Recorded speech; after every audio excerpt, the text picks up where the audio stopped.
Well, hello. Welcome to another series in the Blazing the West. I'm Kathy Drew, owner and creative director of Interactive Entertainment. You remember the story not too long ago of Ed Steinagle with the Cape Horn Caper Gang? Well, today's story is about another one of those wonderful gang members, John Mason, also known as Kid McCray. John Mason played a real key role in the Cape Horn Caper. That's the one where the train was derailed in Colfax. But I'm not going to give too much away. Enjoy the story. John Mason, also known as Kid McCray, Cape Horn Capers. I was born John Mason in 1861 in Nevada. In 1882, I changed my name to Kid McCray for reasons I'll explain later in my story. My childhood was a bit of a blur, so I won't bore you with that history. In 1880, I was 21 and we're living in Verdi, Nevada, working as a laborer on the Central Pacific Railroad. My best friend was Reuben Rogers, who worked setting the dynamite for the construction. He was a bit touched in the head. Maybe one too many explosions had vibrated the tar out of his brain.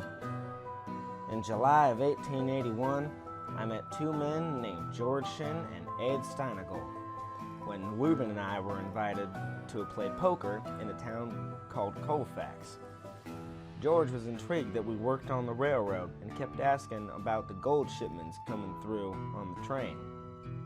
I told him Reuben and I knew the schedules of the shipments on the Central Pacific. He joked about robbing the train, said it would be easy jumping in as it came around one of those hairpin curves. The tracks of the Transcontinental snaked through the rugged terrain 1,300 feet above the American River.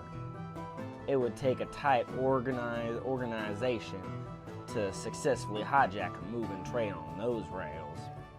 I told George that if he were to pull it off, the best place to do it will be at Cape Horn Mills in the Sierra Nevada foothills in a secluded wooded area.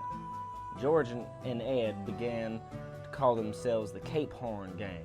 Reuben and I weren't so sure we wanted to be involved, but August George convinced us. Reuben talked his cousin Henry Frazier into joining us because he was the most experienced with dynamite and gunpowder. We'd never done anything like this, and believe me, we were extremely nervous. Reuben owned a small cabin at Pickering Barn on the North Fork of the American River that ran up close to the tracks. We stashed our provisions, tools, explosions there, and our strategy was to derail the train and use black powder to blow up the Wells Fargo safe. On August 31st, we rendezvoused at the spring near the railroad right-of-way. George bought a large bottle of Bridgeport whiskey and we passed it around as we walked. When we reached the tracks, we worked loose one of the rails, went and put on our masks, and reloaded the guns. I know I was pretty out of it from the whiskey, and Reuben started dancing and singing loudly.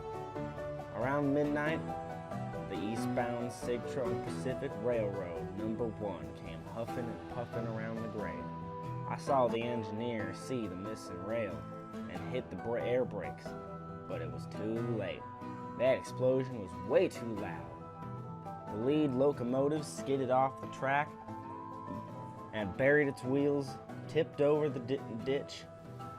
The second engine derailed, and so did the fruit car, the Wells Fargo express car, and the baggage coach. I began to doubt that this was going to be successful. The engineer jumped out of the locomotive, and Reuben stopped him, yelling, "Freeze right there," holding a gun at him. The train's firemen leaped out of the window of the second engine, only to meet Ed's double-barrel shotgun. Ed yelled at him to stop or he'd blow his head off, but the guy took off running towards the passenger coaches. Ed wouldn't have shot him. And then I saw the Wells Fargo stage agent, Mr. Chadwick, who I'd met a few times while working on the rails, stick his head out the window. Reuben and George told him to get away from the chests and jumped into the car. But he closed the door, blew out the light, and Ed fired off a couple rounds. And then George yelled that we should take the mail car because the Wells Fargo agent had a gun. When we got there, the mail car agent was standing outside the mail car, and George yelled, "Throw up your hands." That idiot just stood there, shaking his head no. George looked at me, and I shrugged my shoulders, and then saw the passengers getting off the train. In a matter of minutes, we would be surrounded. So Ed yelled, "Run!" And we took off down the hill into the woods. What a bungled mess. We heard the top law enforcement officers were called in, including Wells Fargo Detective James Hume. He was saying what a bungled mess of idiots we all were. On September 9th, Ed and I were asleep in the cabin when Sheriff Boggs and Detective Hume burst through the door and found everything they needed to convict us. I made a deal with Hume to testify against the others in exchange for my freedom. Reuben and Henry were acquitted. George got 13 years, and Ed got off, but then went back to trial in 1882 and sentenced to 13 years, both at San Quentin. I heard Ed escaped, and that was when I changed my name to Kid McCray. George, I guess, escaped San Quentin too. I went back to Verdi, Nevada, and died in my sleep in 1901. I was dreaming about that night and the Cape Horn Caper, as the newspapers called it. Hi, I'm Matthew McCray. I portray Kid McCray, also known as John Mason. You can follow me on Facebook and Instagram on Interactive Entertainment for more about me or about other Wild West stories. Thank you for listening to my story.